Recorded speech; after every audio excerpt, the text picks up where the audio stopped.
Donovan McNabb's journey in the NFL was a tale of greatness. He set numerous records and collected multiple awards, becoming a symbol of success and fame. His career made him one of the most celebrated players in football history. However, his shining legacy wasn't without a dark shadow. A DUI charge damaged his reputation, leading to a heavy penalty that shook his fans and tarnished his name. Before we get into his tale, make sure to subscribe. In April 2014, McNabb faced the consequences of a 2013 DUI conviction, spending a day in jail in Maricopa County, Arizona. This incident was a significant moment in his life as it brought attention to the challenges he faced off the field. Then, in another turn of events on June 28, 2015, McNabb was arrested again for DUI after a traffic accident in Gilbert, Arizona. This time, the situation was more serious. He pleaded guilty and received a sentence that included 90 days of punishment. He was required to spend 18 days in jail, followed by the remainder of his sentence under house arrest. Along with this, he was fined $6,000 and had to complete 30 hours of community service. McNabb paid the fine and began serving his sentence on November 30th, 2015. After serving 18 days in jail, McNabb was released on December 18th and then continued with a 72-day house arrest sentence. This period was a challenging chapter in McNabb's life as he paid for the consequences of his actions and worked towards rebuilding his reputation. All right, you're going to be under arrest for DUI. Okay? What? You're under arrest for DUI. Despite this controversy, let's not forget how great of a player he was. 2 minutes left.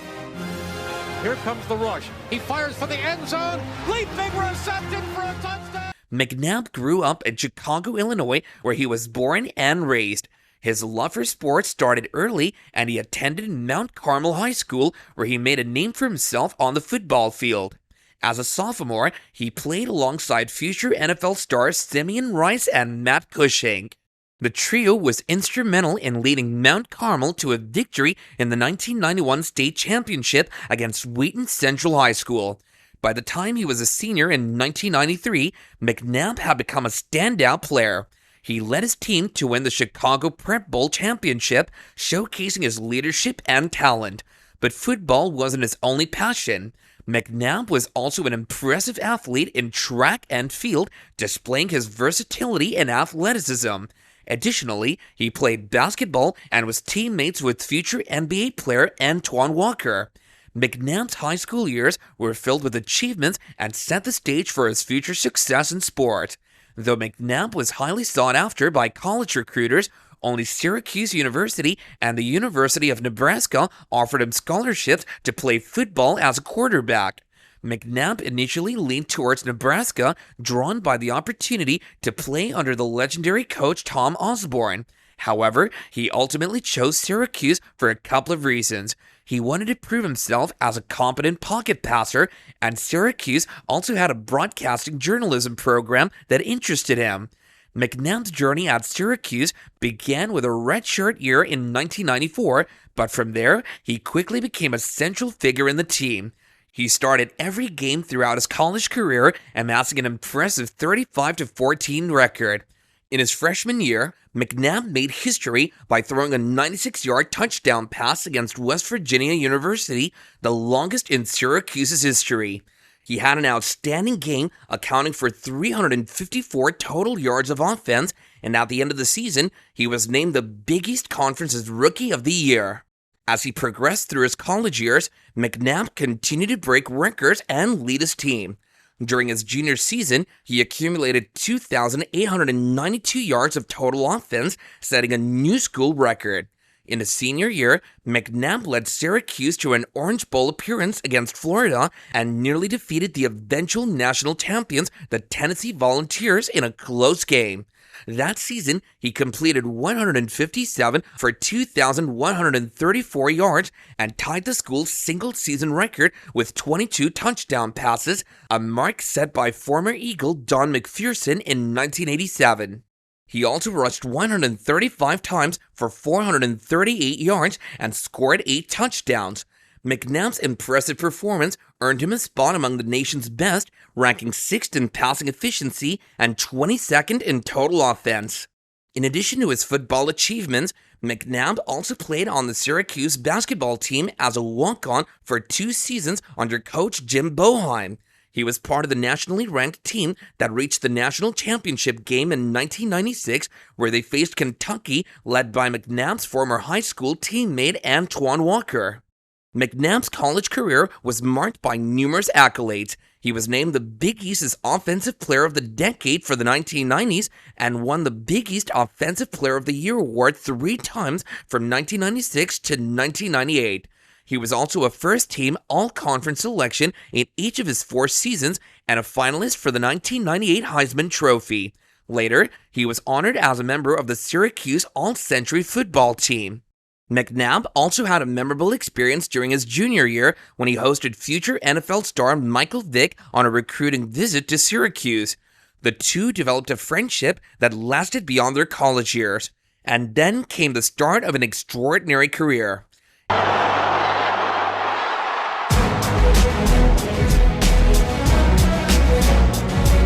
In the 1999 NFL Draft, McNabb was selected in the first round as the 2nd overall pick by the Philadelphia Eagles. The Cleveland Browns had chosen Tim Couch first, making McNabb the 2nd quarterback taken in what was considered a highly talented draft cast.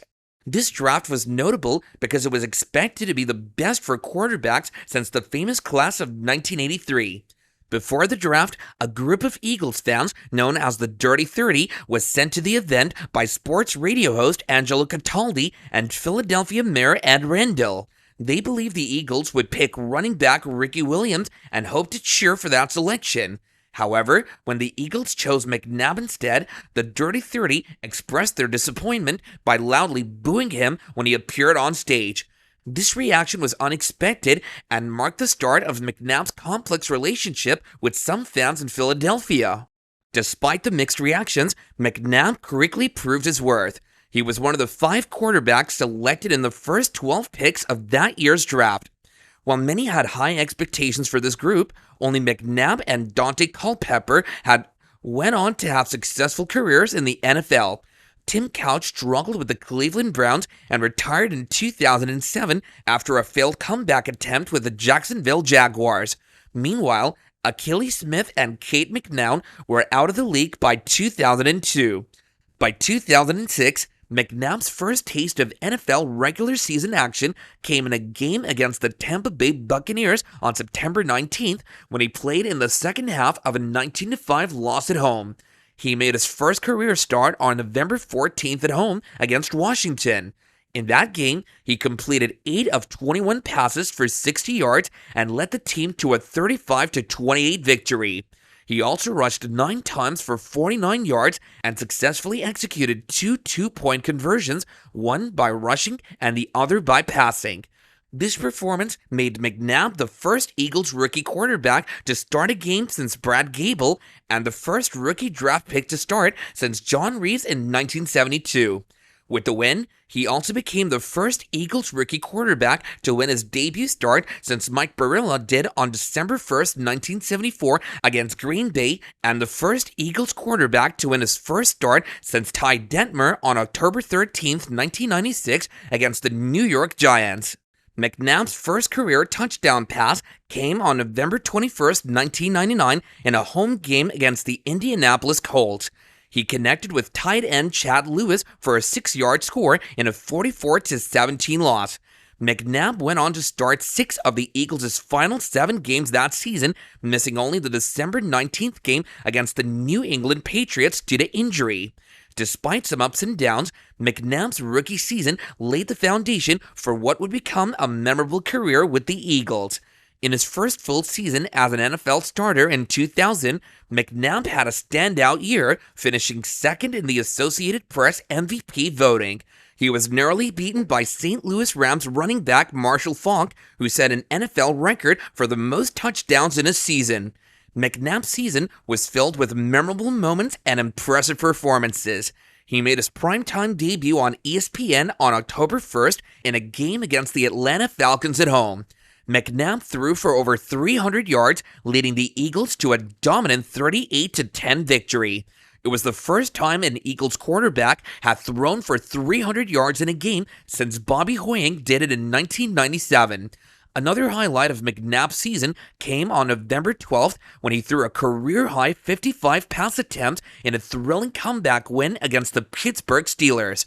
The Eagles won 26-23 in overtime, and McNabb's performance was one of the best of his early career.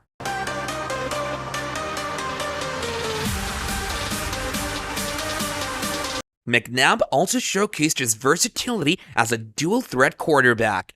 On November 26th, in a game against Washington, he accounted for 90.7% of the Eagles' offense, earning him the NFC Offensive Player of the Week award. He rushed for 125 yards in that game, the most by an NFL quarterback since 1972, and the 8th best rushing forward by a quarterback since the T formation was introduced in 1940. On December 10th, McNabb threw for a career-high 390 passing yards and 4 touchdowns in a 35-24 win against the Cleveland Browns, earning him his second NFC Offensive Player of the Week award.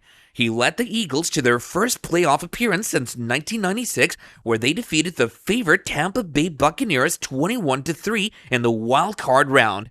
Unfortunately, their playoff run ended in the divisional round with a 20-10 loss to the New York Giants. McNabb's outstanding season earned him a spot as a first alternate to the NFC Pro Bowl squad. When Kurt Warner was unable to participate due to injury, McNabb took his place. He was a significant contributor to the Eagles' offense, accounting for 74.6% of the team's total net yards, the third highest percentage in the NFL that season. He also led the Eagles in rushing with 629 yards, making him only the third quarterback since 1970 to lead his team in rushing. His 6 rushing touchdowns were the most by an Eagles quarterback since Randall Cunningham in 1988. McNabb broke the Eagles' single-season records for most pass attempts and completions, surpassing marks previously set by Cunningham in 1988. His impressive season earned him several accolades, including being named the 2000 NFC Player of the Year by CBS Radio and the Terry Bradshaw Awards on Fox Sports. He was also named to the All-Madden team.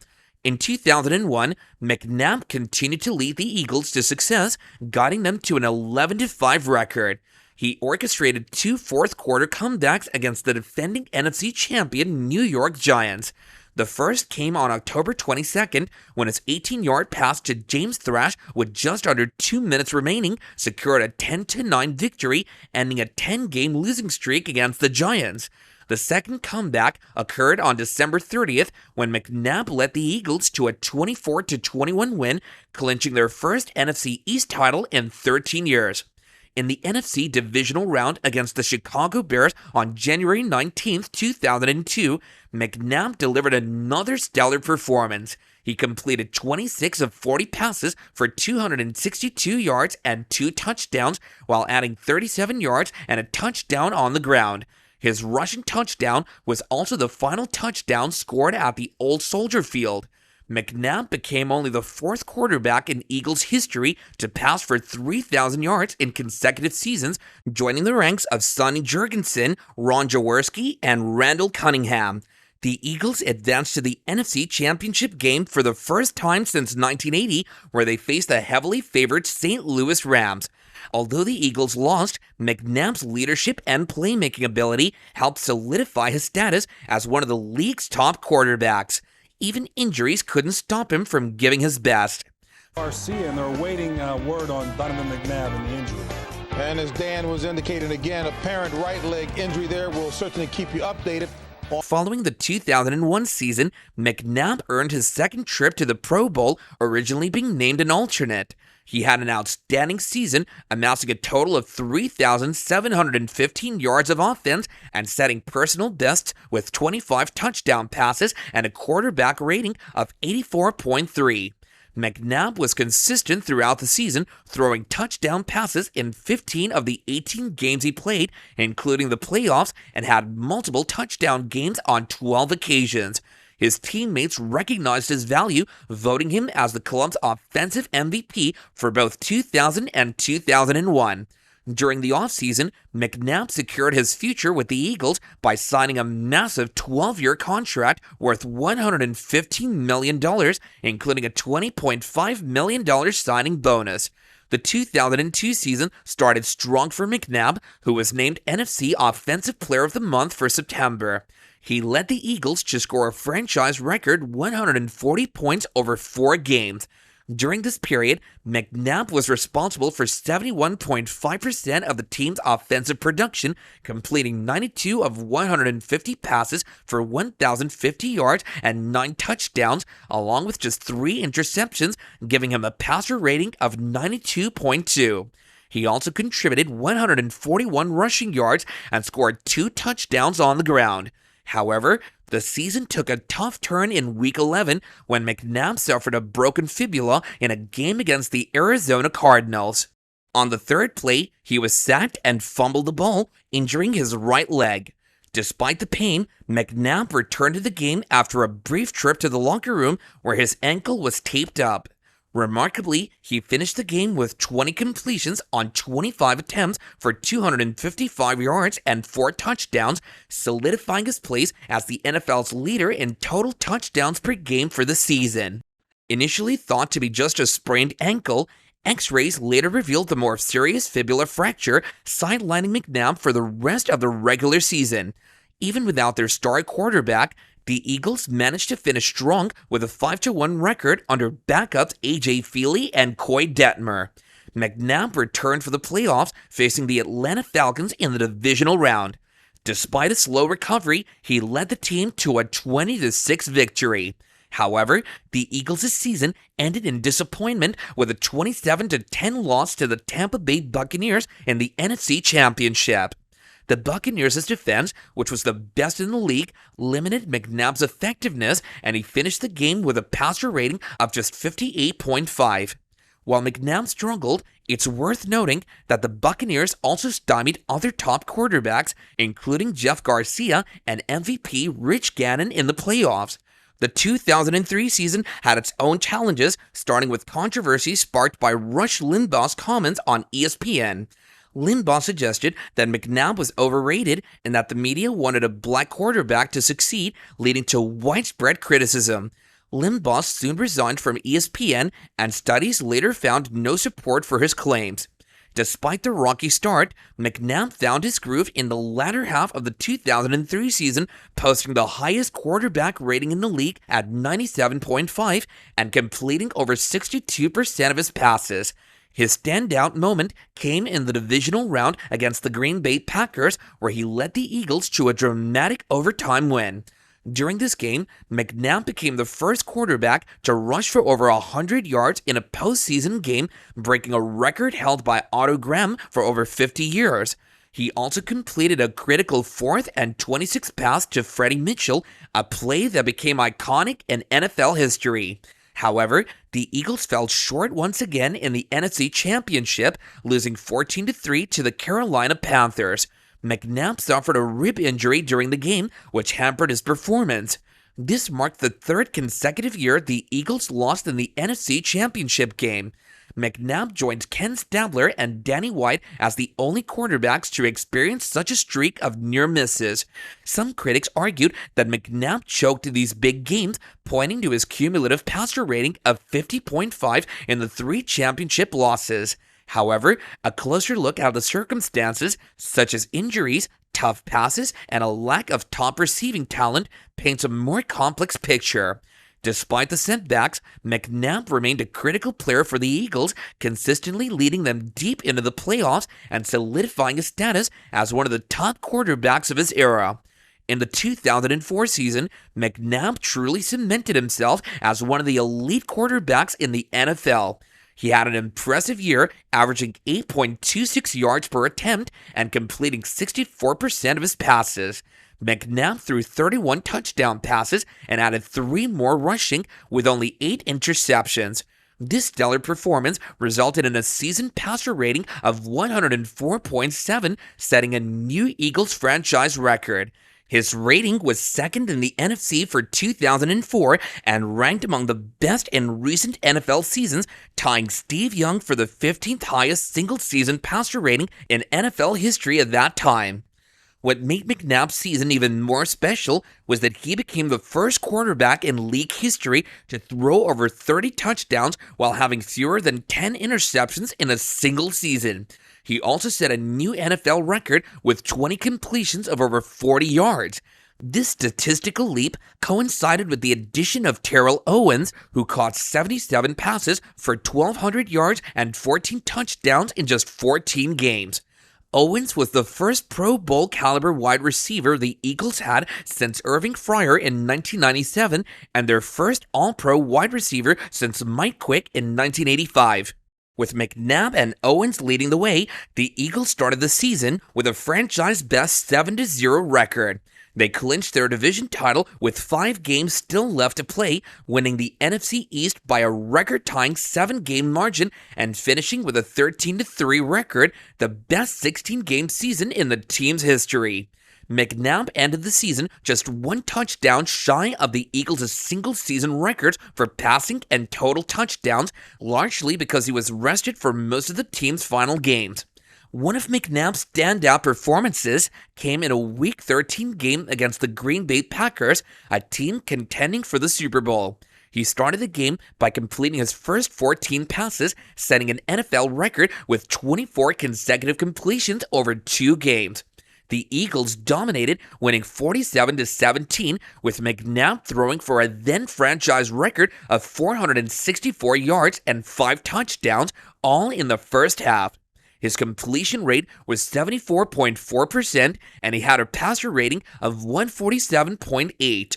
This game was only the second in NFL history where a quarterback passed for more than 450 yards, 5 touchdowns, and no interceptions, the first being by Y.A. Tittle in 1962. In the playoffs, McNabb guided the Eagles to their second Super Bowl appearance in team history. They beat the Minnesota Vikings 27-14 in the divisional round and the Atlanta Falcons 27-10 in the NFC Championship. In the latter game, McNabb completed 65.4% of his passes for 180 yards, 2 touchdowns, and no interceptions, also rushing for 32 yards. This performance gave him a passer rating of 111.1. Notably, Owens missed these playoff victories as he was recovering from an ankle injury and ligament damage. In Super Bowl 39, McNabb became only the 3rd African-American quarterback to start in a Super Bowl, joining Doug Williams and Steve McNair. The Eagles faced the New England Patriots, who had a plan to limit McNabb's effectiveness by shutting down the running game and containing his mobility. The Patriots' strategy worked well, holding the Eagles to just 45 rushing yards, with McNabb gaining none. Despite these challenges, McNabb completed 30 passes for 357 yards, the 3rd highest totals in both categories in Super Bowl history, and threw 3 touchdowns, which accounted for all of Philadelphia's points. However, McNabb also threw 3 critical interceptions, including 2 in New England territory. The last one came off a deflected pass from the Eagles' own end zone with just 12 seconds left, sealing a 24-21 loss to the Patriots.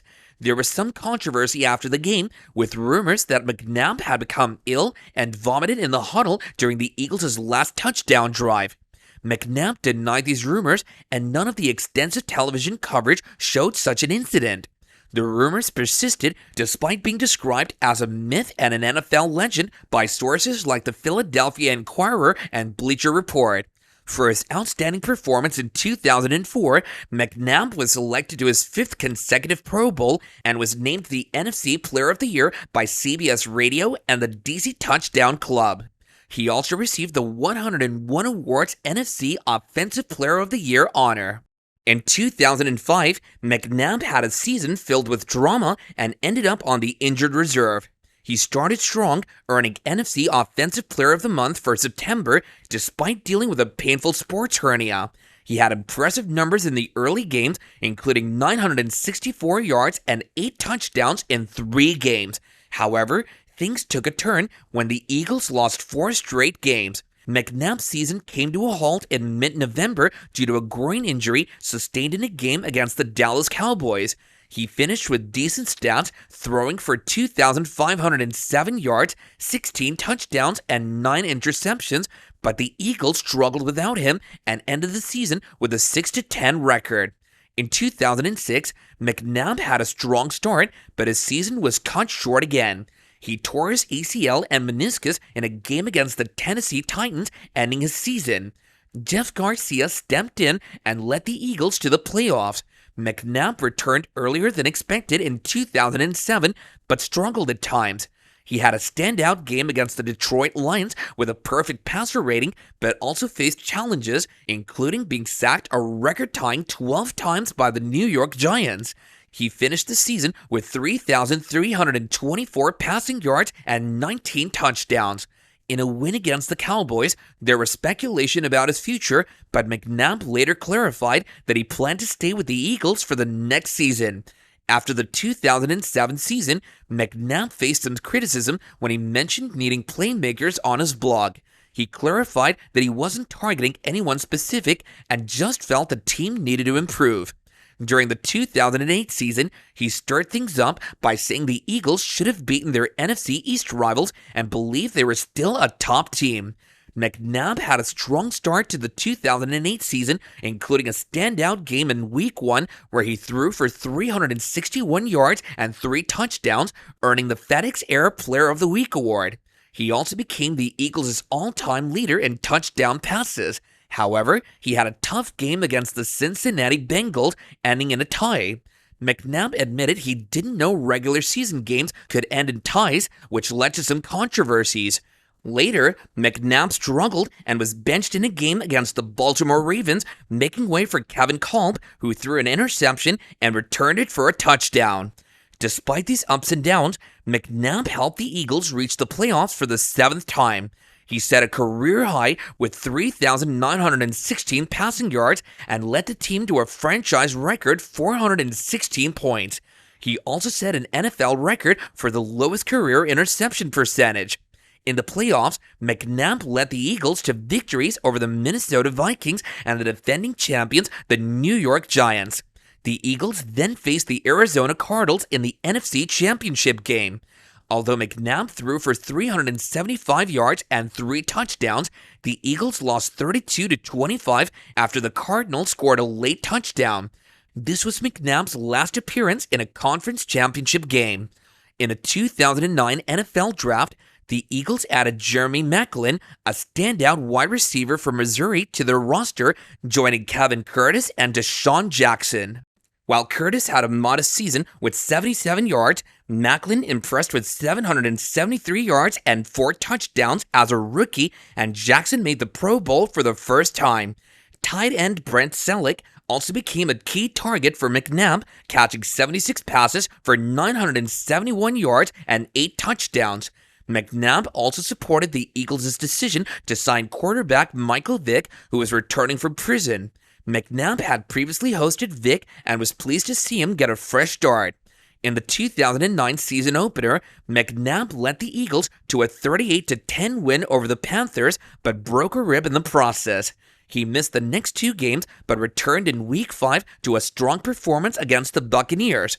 McNabb reached milestones of 200 career touchdowns and 30,000 career passing yards during the season. The Eagles faced the Cowboys in Week 16 with the NFC East title on the line and lost both the season finale and a playoff rematch to Dallas. This marked McNabb's first playoff loss without a win. Speculation about his future with the Eagles began, and although he had a solid season, some thought it might be time for a quarterback change. McNabb was traded to the Washington Redskins in April 2010. He had a challenging year, including a low point when he was benched for backup Rex Grossman in December. Despite struggling, McNabb was on pace for a record-setting passing season. In July 2011, the Redskins traded McNabb to the Minnesota Vikings. After a rough start with the Vikings, he was replaced by rookie Christian Ponder and requested his release in December. McNabb retired from football on July 29, 2013 as a member of the Philadelphia Eagles. Well, guys, that's it for this one. But if you happen to like NFL Legends, make sure to check out our latest videos on our channel, NFL Icons. Pretty sure you're gonna love it.